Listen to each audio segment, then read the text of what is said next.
What is going on, everybody? This is your host, Rob, back with another episode of From My Experience podcast. I have a guest with me, Miss B. How are you? Hey, I'm great. How are you? I am well. So, I'm going to tell everybody how much of a creep I am. So, Ooh, I want to know. no, wait, no. Nah. Just putting this out there for anybody looking to start a podcast or looking to do something different. You got to step outside your comfort zone. You got to step outside the box. So obviously, I have From My Experience podcast, and I'm like, all right. So to go along with the name, I want to talk to people about their experiences in life, just like me and my co-host do. So shout out to Alex, shout out to Biff, and shout out to Tori. So I'm in a bunch of podcast groups, which I love. I love my podcast groups because they let you post and you get good advice in there. So I was like, you know what? I want some more guests. I want to hear from more people. So I just put up a random post like, who wants to be on? And B was one of the people who responded. A lot of people actually responded, and I sent everyone the calendar invites and everyone the topics, but only one person followed through. And you know what? That's good enough for me. So we don't know each other. We are podcast brethren, if you will. Yes. And you were telling me a little about what you're doing and how you're transitioning into some things, and we're kind of having a conversation before we got started. So tell the people a little bit about yourself. Okay, so I go by B. I'm from the Bronx. I am Dominican, identify as Afro-Latina. I am a special ed teacher in the Bronx. I also have been pole dancing for about 3 years. I was a pole dance instructor for a few months. I am taking time off to focus on my podcast, which is called Problematic or Nah.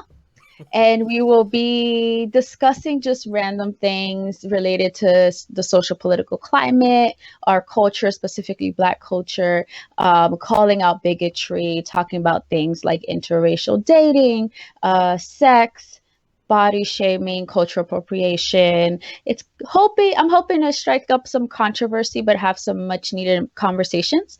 And my co-host is Anthony McPherson, who is a pretty established poet and also social political commentary. And I'm very excited to start. We are going to have our Kickstarter in mid-August, and after that is finished, mid to late September, we're hoping to launch our podcast. So you can follow us on Problematic or Nah podcast on Instagram, or Problematic or N at Twitter to stay updated. Bam, there y'all go. Make sure after we finish recording, shoot me those, and I'll post in the description of this episode when I post it. Definitely. Y'all support podcasters, damn it. So Yes, we need it. All right. We're providing all this free content and knowledge for y'all. It takes up a lot of time, but we love it and we can't do it without your support. yes, So, that is for sure. I was just in my podcast group on Facebook, just thanking everybody, looking at where we started and where we are now, and how much we've grown, and how much I've inspired. I've actually inspired quite a few other people to start podcasts, and I was like, damn, that's big. So I just hope the podcast community keeps growing. I wish you the best of luck with yours. I'm definitely going to check it out. Definitely going to have you and your boyfriend on again on our show after you guys get started up, with the rest of the definitely. staff on there, because we touch on some of those topics too. So it'd be great to exchange that dialogue.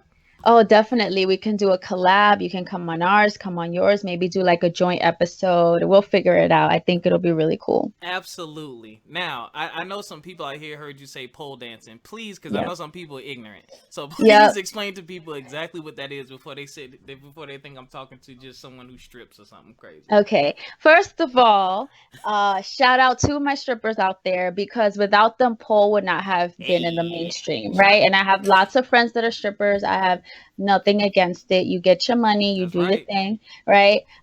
So I started pole dancing because I had had a few foot surgeries and I gained some weight and I was Mm, trying other forms of exercises and I just found them boring. I like hate going to the gym and all that mm-hmm. stuff.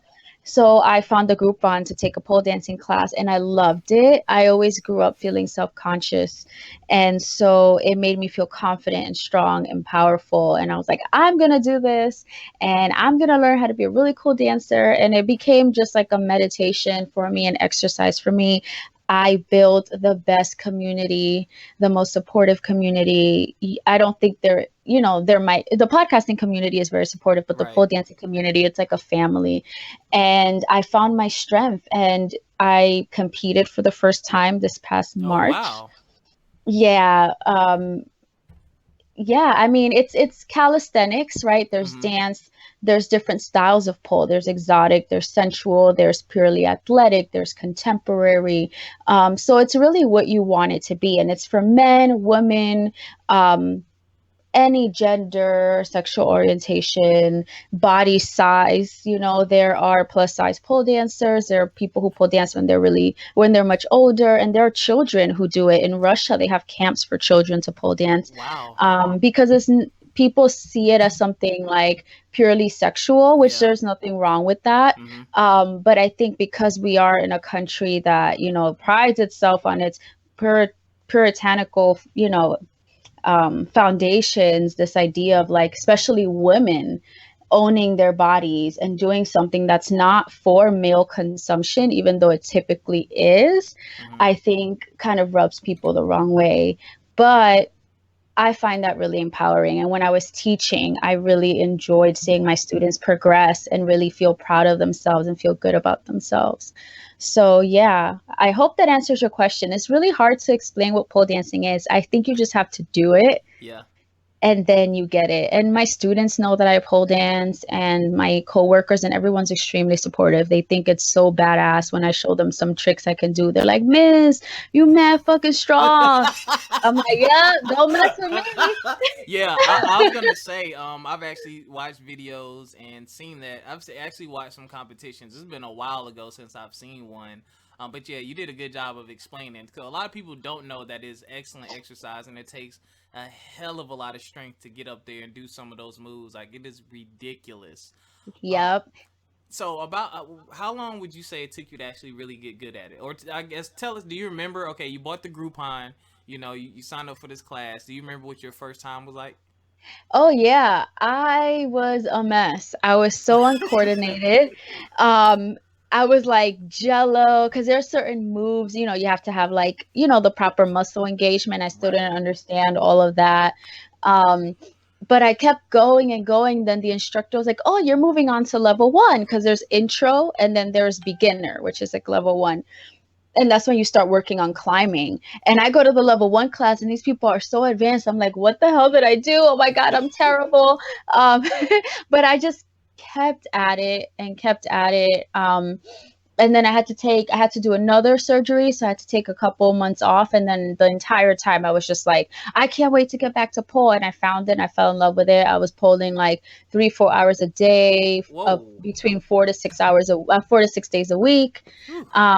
But with pole, because it's so strenuous, you are prone to injury. Oh, So okay. I have been having issues with a shoulder injury, and that's another reason why I was like, let me just cut back. The podcast was a great time for me to say, okay, I'm gonna, step back from teaching, and I still keep up with cross training. I do go to the gym because it does help me with pole.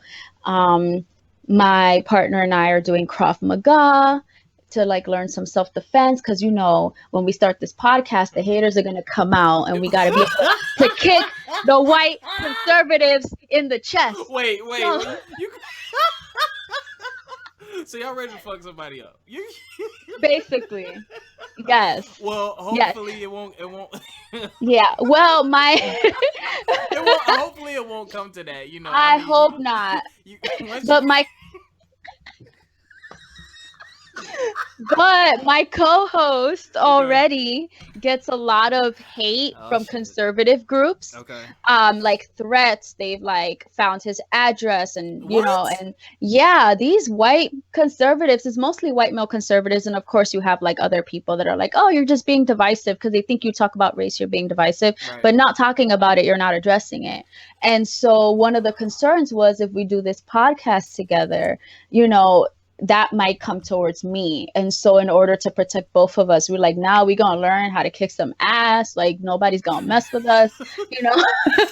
You know what? That's actually smart. I hate that we're in a society and the world is to a place to, well, I mean, it's been here for a while, to where your freedom of speech is now threatened. You know what I'm saying? Yeah. Everyone else wants to come out and say whatever they want to say, and we hear this racist shit on TV and see it on social Mhm. media. We got our president tweeting out crazy shit. You know what I'm saying? But when we want to do a podcast, which is, a podcaster, you say he writes poetry, correct? Yeah. And this is what cracks me up about people who are attacking him. You don't have to listen to it. You don't have to engage with me. You're choosing Exactly. to sit down, follow me, stalk me, or whatever, to find out whatever you want to find out. And you're taking that energy and putting it towards me. I mean, if you don't agree with what I have to say, then you don't have to listen. So I definitely want Mhm. y'all to be safe. Try Yeah. not to catch no charges. Damn, I really hope nothing happens. Yeah. Mhm. That's crazy. But okay, where'd you go to college? Fordham University for undergrad and LIU Brooklyn for grad school. Hey. Yes. So why education? To be honest, I wanted to go into speech pathology. And that would have required a whole other master's. Okay. But being a, first generation in the US, living at home with my mom, she was like, I can't afford you going to school and not working full time anymore. Like, I need you to help out. Mm-hmm. So I was able to find a way to get a master's for basically free. I mean, I did have to pay a little bit, but it wasn't so bad, through the New York City Teaching Fellows. And that allowed me to start getting a salary right away, benefits right away, and get my master's. And that way I could contribute and help my mom Mm-hmm. more. I had always worked with kids in some capacity, and people are just like, you're so good at talking. You're so great at connecting with people, to the point where I was like, well, I talk so damn much. Why the fuck am I not a millionaire? You know? You gotta be talking to the right people. Exactly. But in the hood, like, we all in the same place right Yeah, now. yeah. So I went to school for that, and I'm not to brag, but I am good at it. I am very big on giving back to my community. So I was raised in the South Bronx. I teach in the South Bronx. That was very intentional for me. When I started, there were only two teachers of color at my school. There are no Sheesh. white kids at our school. Our school is all Black and Latinx. Now we're getting a Wow. little bit more like Asian students, but like very small percentage. And now, because I've been on my school's hiring committee, we've made it um, our mission to attract more people of color. And we actually hired our school's first Black male teacher ever last year. Yo, all right. Yeah. So it's funny you say that. So I also used to teach. I taught for 7 years. I taught elementary school. Whoa. And yeah, it's funny you say that, man. And you and I share the same struggle of our love for kids and education, and then we also have our passions outside of that, which are drawing us away from it. Because Hmm. I was, to my knowledge, the music teacher, but there was only, when I got there was three, I want to say three or four male teachers at my elementary school, like, and I was the only classroom, like, curriculum, math, science, social studies, English teacher. So I was like, a freaking, I can't even think of the word, not phenomenon, whatever the word. I was just like an anomaly. They're like, Yeah. the kids were like mesmerized, like walking in my room, and when you have meet the teacher night, and those white parents walking in and just looking like, oh wait, he's Black, like, it's because my last name is Wilson, so Exactly. You're like, yeah, eh. my name is Robert Wilson, so like you can't, you know what I'm saying, you wouldn't know, so. Exactly. But yeah, it's definitely you experience some culture shock, and it's good to make an impact and represent for your culture and let people know, hey, we are educated, we know what we're doing, we can hold down a profession, and Hmm. your kids love me, so ha. Exactly. Exactly. Yeah, it's really important that our kids see us and that they see us, like, in the classroom and as people that we can connect with. Hold on one second. I am so sorry. No, you good. Um, I think my dog is clawing at the door. She's usually very good when I'm interviewing, but she's acting up today. That's fine. Alex, my co-host Alex's dog always acts up during the show. Shout out to Ace. Ace is She just always barking and stuff. No, you good. she she was just scratching at the door. Yeah, and I'm really great at connecting with them, and I am one of the co-leaders of our school's justice action team. So we do a lot of social emotional learning, a lot of self-discovery, But unfortunately, like you said, we're being pulled away from it, and Hmm. it's sad. And sometimes I feel a little bad because I'm Yeah. like, who's gonna be there for these kids in this way? Yeah. But I think as teachers, and for me as a woman and a woman of color, it's always like you put other people before you, and Hmm. especially as teachers, put your kids before yourself. And I think that that's detrimental. And I'm hoping with this podcast, it'll open up other avenues for me to be able to still serve my community, but in ways that are more fulfilling to me. And to be honest, that provide me with a more livable wage Hey, because listen. I'm still sleeping on my mama's couch because New York is so fucking expensive. Right. You can pay up to $1,500 for a bedroom in a messed up building. It's Woo! trash, you Yeah, know? y'all, you might need to relocate. Listen, I'm with you. I know teachers make peanuts. Shout out to all my educators out there. Not Yes, to thank insult you. y'all salary. I used to make it. I mean, barely making with 7 years of experience. You making a little over. I was making a little over 2,000 a month. A little over, like maybe Wow. 2,100. Yeah. I'm not even there yet. I'm entering my 6th year and I get about 1,600 a month because of all the. What? Yeah, yeah, and to be Yo. honest, like a lot of it is taken out because of New York. I guess there's all these extra taxes that are taken Nah, out. I can't. I can't. I, I, I can't. It's hard. It makes I no know. sense. I don't understand places like New York and California.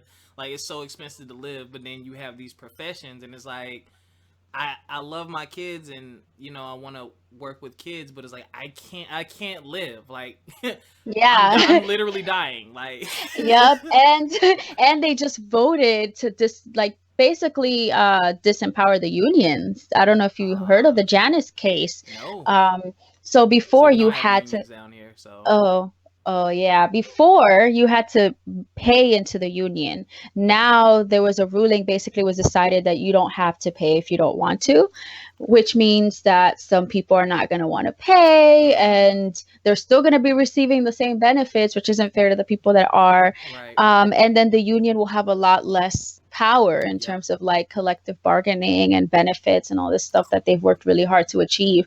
And so I'm really worried about the state of education and long term, if I stay in the profession, I won't be able to retire for 40 years. I don't know what's going to happen to the profession in 40 years, especially with Trump's changes and trying to merge with the labor budgets department, something like that. I don't even know. That son of a. Let me I stop for a know. second. Let me stop for somebody knock on the door. I know. So please support us podcasters so that podcasting can become as big as radio and television and we can Yes. actually make a living off of this. Yes.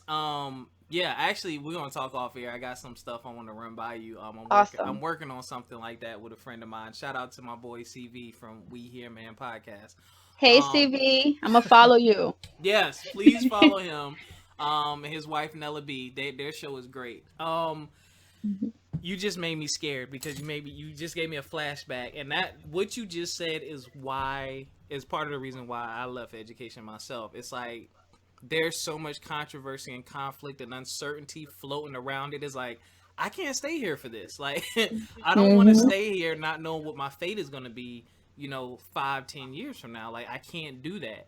And so the other thing you mentioned was the pressure. Like being a black man, like when I told people I was not coming back, it was just like, oh my God, they need you. You're a black male. We need y'all in the classroom. And I'm like, I know, but y'all need us a Hmm. million other places too. And it's just like, I had an internal struggle of, okay, do I basically make myself a martyr for the people and sacrifice the myself, or do I say, let me be a little bit more selfish and find a way where I can still help people and put out a positive message and influence people, but in a way that makes me happy as well. And that's the path that I chose, because if you're not happy, people are gonna see it, they're gonna feel it, you know what I'm saying, and it's Hmm. gonna affect your day to day. So that's why I pursued, other avenues, being real estate, but and a few other things. So I feel where you're coming from on that. So now you said you're gonna pull back from education and focus more on your pole dancing. So what does that look like? Are you Well, right now, I put pole dancing on the back burner, okay? but that was originally my plan. So my goal right now is to focus on the podcast. Okay. If the podcast does open other things up for me, then I would leave teaching, but I'm also not gonna give up a salary, because it Yeah. is tough out there. And to be honest, like, all my friends actually are freelancers, and yeah, they have more freedom, but financially they're struggling in New York City. So right now it's the podcast, and then I'm hoping that once that opens other things up, I can also be able to go back to doing the things that I love, like pole dancing. Um, yeah, my bosses can kind of tell that I'm burned out, Mm-hmm. but I don't say anything, because you know how it is. Once they know you're on your way out, they'll push you out. Oh, Um, really? Well, kind of. I had the opposite experience. They were trying to get me to stay, but I Yeah. see what you're saying. Yeah, so they're trying to get me to stay, but I've seen it happen before with other people, where they try to get them to stay, and then it reaches a point where they're like, you know what, just go. And I am tenured, so it's not like they can just leave me like Right. bye. But they do keep trying to be like, hey, like, this, we wouldn't be able to function without you. You're great with the kids. They try to give me more things to do, but I'm not taking it. So they offered me an additional role as our school's restorative justice coordinator. Mm-hmm. And they were like, unfortunately, it'd be comp time because we can't pay you for it. And I was like, no. Yeah, no, that. I was like, that's insulting. It's not easy to be a restorative justice coordinator. That's a full-time job. And I was like, no. And I think that's when they kind of were like, oh, before she would have jumped at this opportunity. Mm-hmm. And I'm like, unless you give me more money, then no. Like, Yeah, because it's crazy that you look at every other career field, and typically when your level of responsibility increases and your task increases and the time you put in increases, so does your pay. mhm. Education is just like, oh, volunteer, volunteer, and it's like, I love to volunteer. It's fun, it's great, but it's like, I still gotta live, and it's like nobody gets that. And it's like, they should be compensated more. Teachers should be compensated more and treated much better. Granted, you get summers off, but Mhm. you need it. Like that. I have not felt rested this whole summer. I feel like I'm still catching up on everything from the year, Mm. and it's August, you know? Oh yeah, I'm gonna need for you to take, like, you and the man need to take a vacation or something. Cause We're gonna take a little something, okay. but it's just like a short thing. However, I have learned that at the end of the day, if I were to drop dead, I'd be replaced within 2 seconds. Jesus. So I manage. I mean, we're all replaceable when you look at it, right? Like, That's the true. world's not gonna stop for us. It'll feel like it's stopped for the people that really love us, but it's gonna keep going. So if I'm absent one day, the school's not gonna burn down. It'll be fine. So if I Yeah. need a day, I take my days off. Um, they don't like when you take days off after vacation. If I want to, I do it. I don't take any work home, because you have to preserve your sanity as well. But Yeah. yeah, it's hard. It's hard. You just said something that I've really been considering myself, is I don't want to do anything else where I have to take my work home with me. Like, Yeah. that is just like, cuz you never get away. You never feel like you get away from it. It's like you're always at Hmm. work. Yeah. Like, who wants to always be at work, Unless like your Hmm. job is like eating ice cream or something. But not even that, not even that. Yeah. Um So tell me more about. Let me get back to this pole dancing. Pole So dancing. what muscle groups do you think are the most important? Well, the one that we always talk about are the lats. I So don't it's know like what that your is. Oh, So go it's ahead. kind of like, well, I don't really know anatomy like that. That if I don't, I don't remember. I got Google. But That's fine. yeah, they're like in your upper back muscles. So with pole, we use a lot of our shoulders, but the best way to really like engage, the best way to kind of prevent any major injuries or really pulling from the shoulder Mm-hmm. is by engaging your lats, and it's those like upper back muscles.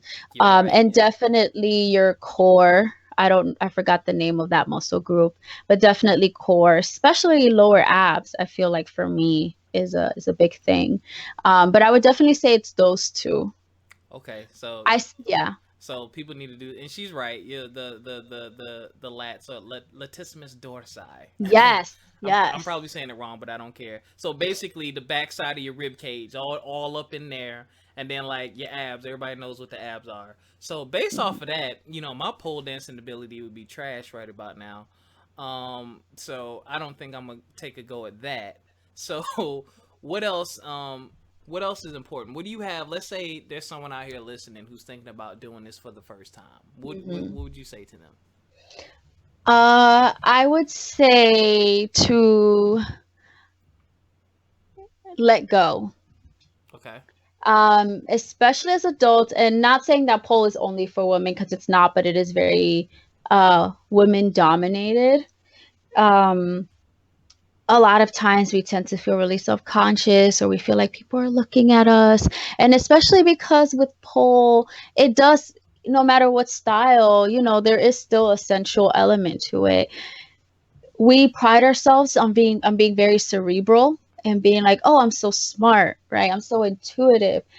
But that kind of leads us out of our bodies. So with pole, you have to kind of let go of all those thoughts and kind of like not focus so much on thinking and just feeling and doing. And I feel that people have the most breakthroughs when they do that. So it's just let go. Don't worry about what anyone is thinking. If you need to, close your eyes and just focus on what feels good, not what looks good, if that makes sense. Yes, that makes sense. Also, pole hurts, so be prepared. So they need some Epsom salt to soak in the tub when they finish. Epsom salt, arnica gel. Do not wear lotions or oils before class because you will slip. You will slip. It's dangerous. I'm sorry, I could just see someone sliding all around the pole. That's crazy. Exactly. That's not funny, but it's funny. Yeah, it's funny. And so yeah, so no lotions or oils, no jewelry because that'll scratch the pole. It does hurt. You will get bruises, you'll get burns, you might get cuts.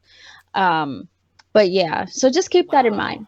This Yeah. shit sounds dangerous. I knew someone, well, I know someone, she was taking pole classes and she had bruises on her legs and stuff, but she was really enjoying it. And it goes back to what you said. She said it was really like a community. Everyone was so nice and she couldn't wait to go back.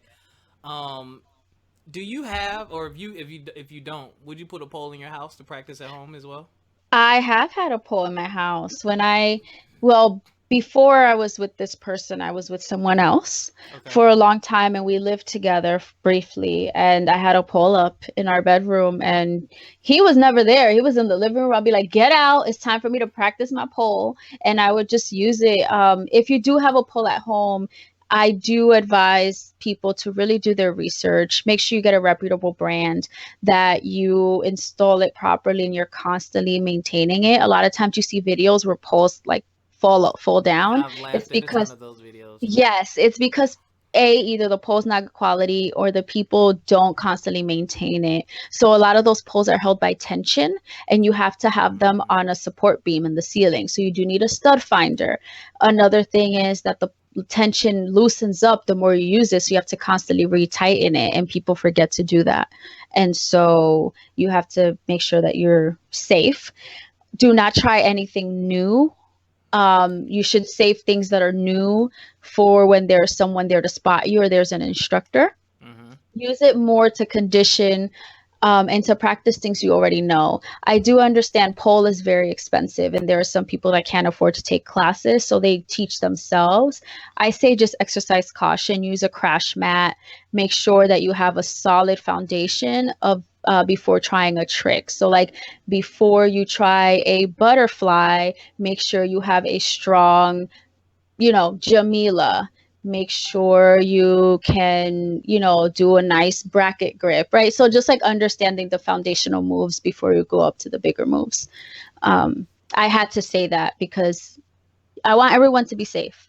Yeah, I have laughed at some of those videos, but only because they got up right afterwards. But Yeah. I've cringed too because I'm like, yo, if she was like one more inch to the left, or if she was tilted a little bit more, like her neck would have been done. Like it's Hmm. so. I'm definitely glad that you gave those safety tips for the people out there, because there's people out there listening who probably do. I know for a fact actually somebody that listens that has a pole in their house. Yep. And I hope they're maintaining their poll. So, all right, I'm not gonna hold you up. Is there any? Do you have any advice in general, life advice for the people out there listening? Another So young much. lady up there in New York that might be listening to, Related to poll or just in general? in general. Oh, fuck them. Basically. That, no. Wait. No. Okay. Okay. Not like, well, if you Oh. want to, if you take that literal, that's fine too. I am pro ho. I do not slut shame. But I mean in the sense of like, don't care what people think, right? It's and we're always gonna care, but try to push past that. Do you take risk? Yeah, and I think that's something that I'm have to constantly remind myself now that I'm venturing into this podcast world. I'm like, what if it doesn't work? What if people hate it? What if, I end up staying stuck in teaching forever, blah blah blah. And everyone was like, fuck it. Fuck them. Who cares if people hate it? Don't see them laugh. Just keep it moving. So just fuck it all. Do you push through, believe in yourself, know your worth. Damn. Yeah. You hit the nail on the head. You said something really important too. Um, those of you who are thinking about starting something like a podcast, I had a friend who was apprehensive, and she was like, "I don't know what people are gonna think. I don't know." And I was like, "Don't do your podcast for other people. It's not like you're trying to design a car that you want to sell. For Mhm. me, my podcast is therapeutic. I do this because it's fun. It's stuff I want to talk about, and I'm like, my audience will find me. People are gonna Mhm. listen. Either they're gonna like it, or they're gonna hate it. It's just like music. I don't dislike country music, but I don't listen to it. You know what I'm Yep. saying? So it's just like, don't feel like, oh, you're not really putting it out there to be judged. You're putting it out there just so you can spread your message, because there's always someone who's gonna need a word, or someone who can relate to it, and that's gonna be your audience. And podcast audiences are really strong. So Mhm. again, I wish y'all the best of luck. Give them all your information one more time. Yes. So the name of the podcast is Problematic or Nah, spelled Nah, obviously. The Instagram is Problematic or Nah podcast, and the Twitter is Problematic or N. It was too long, I guess. But yeah, please check us out. Stay tuned for updates on our Kickstarter and our launch dates. We will have really awesome perks. You'll be able to contribute topic ideas so you can hear the things that you want to, talk about. We will have an opportunity for people to tweet and call in, and for one of our higher tier donors, there's an opportunity to guest on our podcast. So if you really want to be part of the discussion, follow Problematic or Not podcast and stay tuned. Ladies and gentlemen, there you have it. B, thank you so much for your time. Everyone, y'all know where y'all can find us from My Experience Podcast on Facebook, FME_podcast on Instagram. Y'all know y'all can listen to us on iTunes, Google Play, Spotify, anywhere you love listening to podcasts. If you have a topic, send us an email. If you want to be a guest, you can also send us an email from myexperiencepodcast@gmail.com. I will send you my Calendly, which I just set up. And you can set up a day and time, and it pops up on my calendar, so I'll know I won't miss it. Um, I just want to give another huge shout out to everyone in our Facebook group. We're almost at 1,000 people, and the more stuff I'm posting, I'm starting to see a lot more engagement. I'm starting to see more different people start to engage in the conversation, and that's what we want. We want to bring that conversation to the forefront and bring it on the show. So thank y'all, and we'll catch y'all next time. Peace. Bye. Oh, y'all thought I forgot. This week's word for our giveaway is turkey.